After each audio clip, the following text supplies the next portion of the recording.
and literally living the life of a showgirl. I was. While she wrote it. That's why I called it that. 12 tracks. 12th bangers. Taylor Swift's brand new album, The Life of a Showgirl, has dropped its track list, and every single title is already sending Swifties spiraling. From Shakespearean tragedies to rom-com sweetness, reputation-coded clapbacks to glittery love songs, this lineup is full roller coaster. Let's break down all 12 tracks and what they could mean. Number 12, The Fate of Ophelia. Track 12, The Fate of Ophelia, and oh boy, Taylor's putting us right back in English class, but this time, she's the cool substitute who lets you doodle lyrics in the margins. Shakespeare's Ophelia is basically the OG tragic heroine, controlled by dad and brother, gaslit by her man, and eventually so overwhelmed by grief that she drowns under a willow tree. Not exactly the fairy tale princess ending Disney sold us. Taylor sliding this into her album feels like a wink, like, yeah, I know what it's like when men write your story for you. If Folklore gave us Madwoman and TTPD gave us Cassandra, this one sounds like the Shakespearean chapter of Taylor's women-wronged syllabus. Expect lots of watery imagery, maybe a willow callback, and probably a middle finger to the idea that innocence equals weakness. Swifties, sharpen your quills, because Professor Taylor is about to drop another literature-to-life crossover episode. I was going to say, do you know what Fate of Ophelia is? talk about Hamlet? Hamlet? I don't want to get Jason all riled up. Yeah. So we can just go through the track. Okay. Number 11, Elizabeth Taylor. You know who Elizabeth Taylor is? You better. I'm just kind of following along. Okay, all right. Okay, this one feels like Taylor's ultimate Hollywood mirror moment. Elizabeth Taylor wasn't just a movie star, she was the movie star.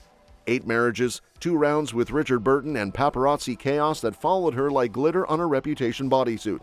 Her love life overshadowed her art, which, let's be real, is basically the blueprint of how tabloids have treated Taylor for years.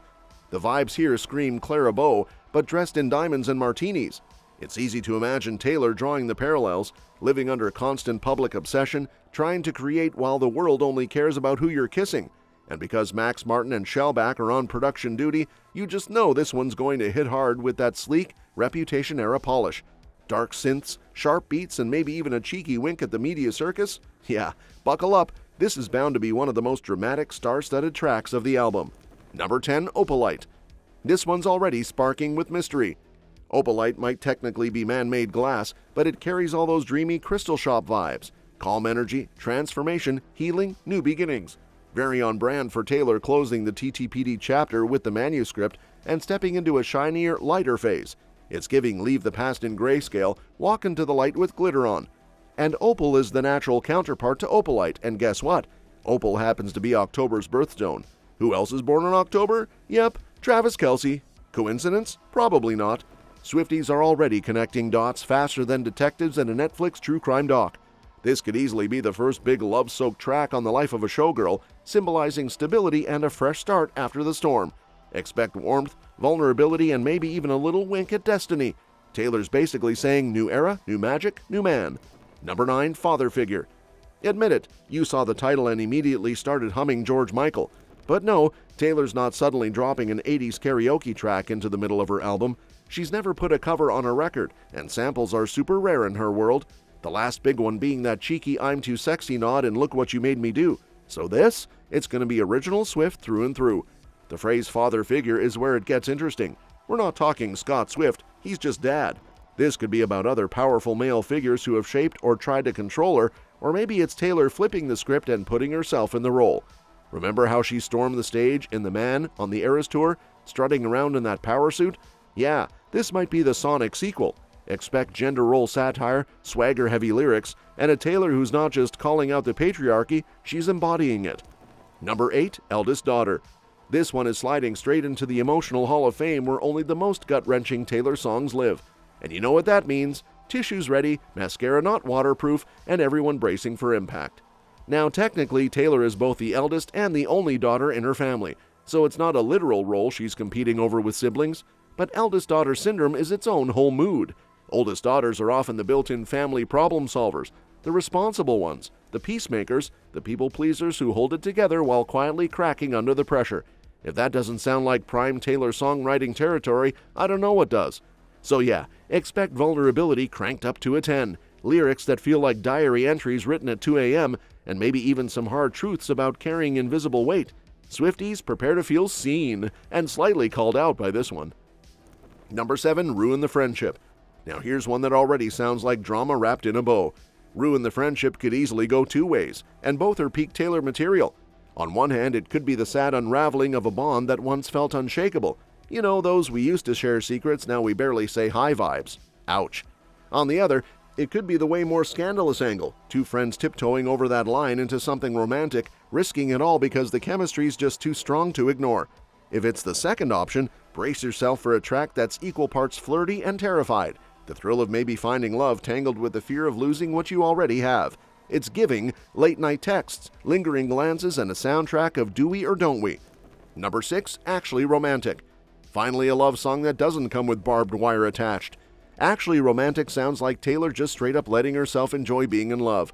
No irony, no heartbreak foreshadowing, just the full-on rom-com glow. And honestly, she's earned it. We've already seen little glimpses of this energy in So High School, where she basically admitted Travis makes her feel like a giddy teenager again.